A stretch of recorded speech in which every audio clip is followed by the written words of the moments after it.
Hello, and welcome to the Activation Nation podcast, your weekly source of actionable advice from industry experts in self-development, health, LifeVantage products, network marketing, and more to help you activate your wellness, your business, and your life. But first, the legal stuff. You may hear our guests talk about the income they've earned or how their health has been affected with LifeVantage. Please note that the average annual earnings of a typical active LifeVantage distributor in 2021 was $704. For the most up-to-date information, please click the link in our show notes. Any product statements have not been evaluated by the Food and Drug Administration. Our products are not intended to diagnose, treat, cure, or prevent any disease. And now, here's your host to dive into today's story to help you activate your life. Hello, Activation Nation. Welcome to the Activation Nation podcast. We're excited to bring you this week's episode. It's a rewind episode where we're going to give you a glimpse into our global convention where we had an incredible presentation by Brian and Holly Highfield, an incredible dynamic duo who've talked more about building authentic relationships within the industry of network marketing and how to expand your own individual network. We hope that you enjoy. Wow. Good morning, you beautiful people. Who is pumped to start day number 2? Yeah? Everybody excited? Woo. Okay. Got the sweat going, right? A little nervous sweat? So we are honored to be able to share a few minutes with you this morning, and I mean a few minutes. So we're probably going to talk really fast, so be able to take pictures, take notes, do what it is that you got to do. But real quickly, my name is Holly Highfield. This is my husband, Brian Highfield, and we reside in sunny Sarasota, Florida. Yes, right? Now, we made this amazing move from the great state of Ohio, right? OH. Ohio. Right? And why did we do this? We didn't want to participate in winter anymore, all right? Let's just be honest. And thank you, LifeVantage, for giving us options, right? So we live in Florida. Oh, do I need to pull the clicker? Okay, too many things to remember. All right. So we live in Florida with our 3 fur babies and our incredible son, Awesome Austin, as we call him. He is now 5 years old. I can't believe he's 5. I'm gonna cry, I can't look at the picture. But this incredible opportunity was presented to us 10 years ago. And like you sitting in that seat, we had every excuse not to do this business. We were already working full-time jobs, 40, 50, 60 hours a week. And because we understood the importance of multiple streams of income, we also had a sports business in which was having us travel on the nights and weekends. We were already busy. Anyone relate to that? And we weren't looking for another project, but our fear of missing out was so strong that we took a leap of faith. We jumped into an industry that we knew nothing about. We had no prior experience, but because we were coachable, we followed the system, we attended our events, and through the help of our amazing, purposely driven team, we were able to reach the elite ranks here at LifeVantage. And that's what we want for you. Okay, so I have a question for you. I want you to raise your hands nice and high, and don't be shy. If you have a desire to build a healthy and sustainable business, right? Excellent. Well, if you raise your hand, then we are talking to you today, okay? See, we're going to share with you 2 secrets, and like I said, we've only got a few minutes, so we're going to do this really, really fast. We're going to share with you 2 secrets today on how you can have the business that you desire. Secret number 1, it is all about relationships, right? Are we not in the relationship building business? Yes or yes? And I know this, and we talk about the importance, but what does that really mean? What does it mean to go ahead and have good relationships in your business? Well, let me tell you this. When you are going through the numbers, whether you realize it or not, how you are inviting is going to dictate the type of relationships that you bring into your business. Now, there are 2 types of relationships, as you can see up there. We've got the transactional type, the ones that focus on what can I get? And then we have the authentic ones that focus on what can I give? Now, the transactional ones, I think we all know what that's like. Anybody know a person in their life that you only ever hear from them when they want or need something? Right? Those are the transactional ones, but it's the authentic ones. Those are the good ones, right? Those are the ones that add value into our lives, right? It's that two-way street, right? And that's what I want to talk to you about today, because we talk so much about the importance of these relationships, but what does that look like, right? How do we actually make those relationships happen? And so this is where you're going to want to take notes. Go ahead and take a picture. I'm going to share with you 4 specific things that you can start doing in your business today to have the type of relationships that you want, to have that business that you desire. Number 1, give before you ask. Seems simple enough, right? But when was the last time when you reached out to someone to share your opportunity and you asked them first, what can I do for you? How best can I help you? How can I serve you? How can I support you before offering what you have? Okay? Let's see here. Second one, be authentic to you. This just simply means be yourself. Be yourself, and I tell you this because when you are having conversations with other people, I don't want you to tell them what you think they want to hear in an effort to close a sale. That is very short-lived. I promise you those individuals are going to go out of your business as quickly as they came into your business. You're going to feel frustrated. You're going to get discouraged. And guess what? When that happens, you are less likely to reach out to someone who may be praying for what you have, right? Number 3, this is a big one for me. You've got to check in. We are so busy being busy in our everyday lives, scheduling every minute with different activities and things that we're doing and work. When was the last time that you were intentional with blocking out time to check in with the people that you want in your business and the people that are already in your business and have nothing to do with business? So I would encourage you to go ahead and make that time. Reach out about birthdays, anniversaries. Ask them about friends, family. Maybe you saw that they posted about a trip that they went on recently. Find a way to connect with them and make it everything about them and nothing to do with business. Okay? Now the last one. This one I know, it's going to freak some people out. It's going to sound like some crazy talk. I want you to schedule in-person meetings. Woo-hoo-hoo. I know, right? I know some of you introverts are already shaking in your seat. You're like, there's no way I'm going out there and talking to a real human like face to face. I mean, that's just not happening, right? But the truth is that 85% of professionals out there still believe that in-person meetings have the biggest effect and the most power. You get that personal touch. You have a better understanding of what that person's wants and needs are, so that you can better relate to them, okay? And the other secret I'm going to tell you is we reach the elite ranks not by using social media. Shocker, I know, right? How do we build our business? We build it through coffee dates, luncheons. We went out for drinks and dinners after work. We did it through in-home meetings. I mean, I remember we did an in-home meeting at Danny Coons' house. I remember. And afterwards, we all gathered up around the Amish television.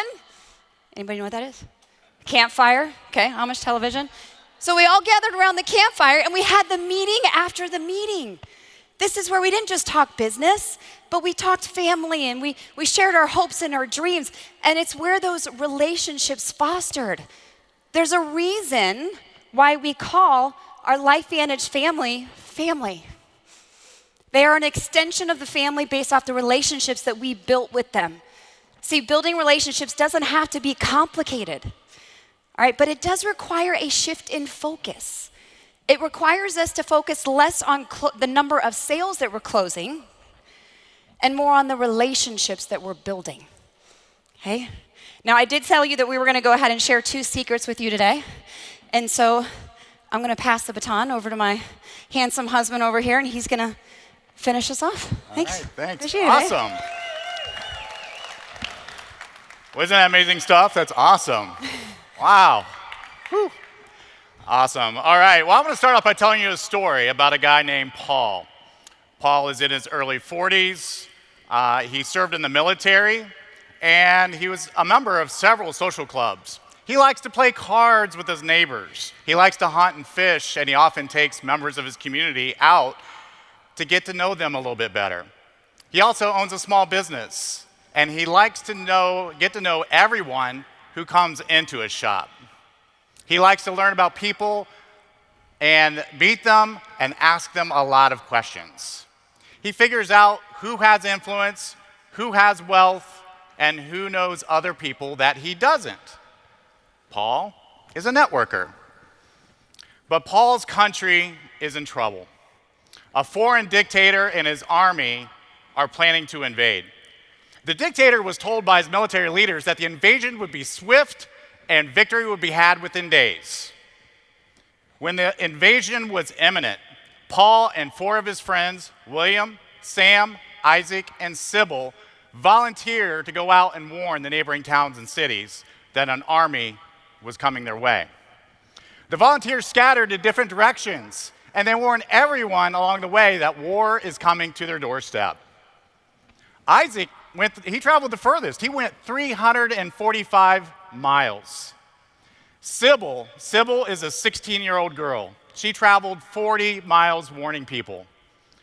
William didn't fare so well. His ride broke down. He had to walk back home. But Sam reached his destination. Now Paul does not do very well. Paul only made it 12 miles from his home. And on top of that, he was captured by the invading army. But in spite of that seemingly failure of Paul, his efforts were enough to rally a resistance force that met the invading army, fought them, and repelled them back. This victory sends a clear message to the dictator that this war was not going to be quick or easy. What war am I talking about? I'm talking about the American Revolution over 250 years ago. And you all know Paul Revere. Who knew that Paul Revere was a networker? He valued relationships with others, and it served him well. Many would consider riding 12 miles and getting captured as a pitiful failure. But why did people around the cities of Lexington and Concord rise up and face the British Army head-on, while the other cities that were warned by the other Midnight Riders shrugged off the invasion like it was no big deal?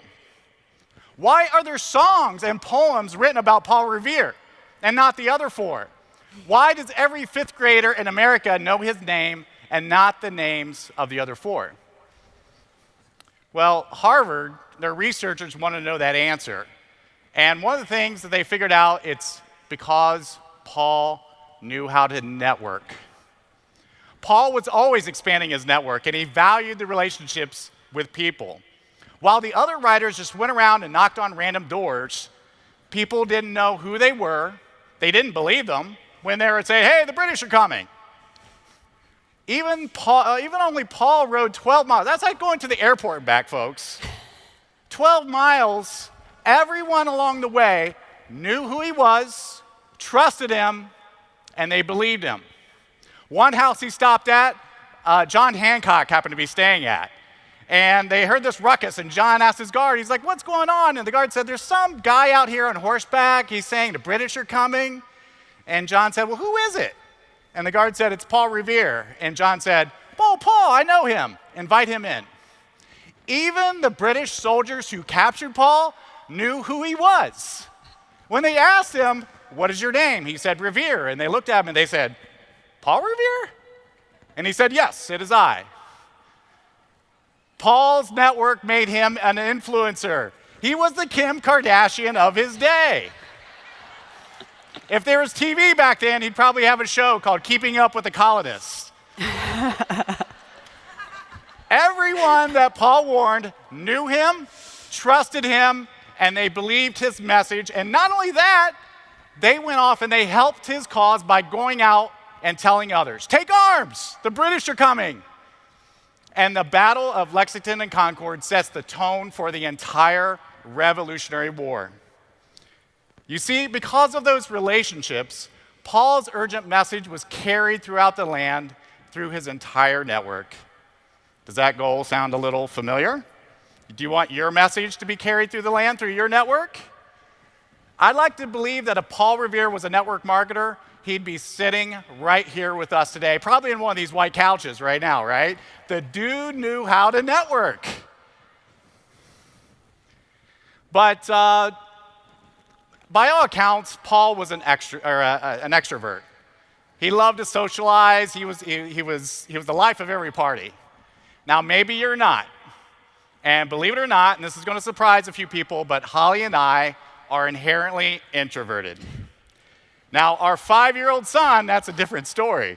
He's an extrovert. I don't know where he got it, but when he goes to the park, he will go up to the first kid he sees and he says, "Hi, my name is Austin. Will you be my best friend?" And before they could even answer, he says, "Follow me, let's go."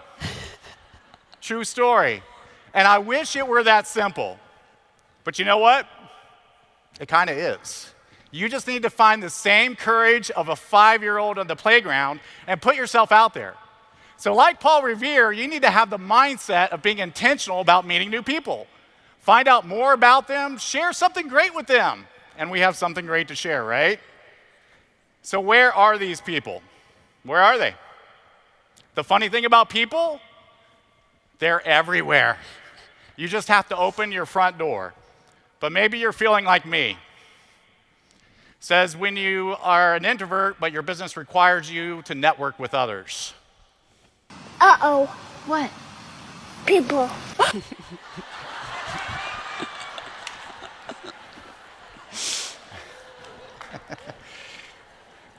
So I want you to take a picture of this slide. There's a lot of info up here, but these are some of our favorite ways to expand our network. So I want you to pick 2 or 3. I want you to try some this weekend and try them when you get home. Have you even talked to your neighbors? Holly and I were elite distributors before we even talked to the neighbors that lived on either side of us. I'm almost ashamed to say that, but it's true. But we've since talked to them. One of them signed up to be a distributor. And then when we moved to Florida, we signed up one of our neighbors there as well. Wine tour or bar crawls on that list. I mean, there's something about people, when they're happy, they tend to hand over their credit card a lot faster. I don't know. It's true. If you want to build online, our favorites have been Facebook, Instagram, of course, LinkedIn, and Alignable. Go on vacation, strike up a conversation there. We enrolled a couple distributors that way, just getting to know people while they're on vacation. But the key things to remember are value your relationships even more. And when you're invited to something, say yes more often. Be intentional about meeting new people and expanding your network. We're Brian and Holly Highfield. We're out of time. Will you be our best friends? Come on, let's go. Thank you for tuning in to the Activation Nation podcast. Be sure to subscribe so you never miss an episode. Tell your friends and share your biggest takeaways from today's discussion with anyone who could benefit from them. This episode is sponsored by LifeVantage Legacy, a nonprofit dedicated to improving lives and building a lasting impact for those in need around the world. Learn more at lifevantage.com. We look forward to sharing more with you during next week's conversation. Thanks for listening and being an important part of the LifeVantage community.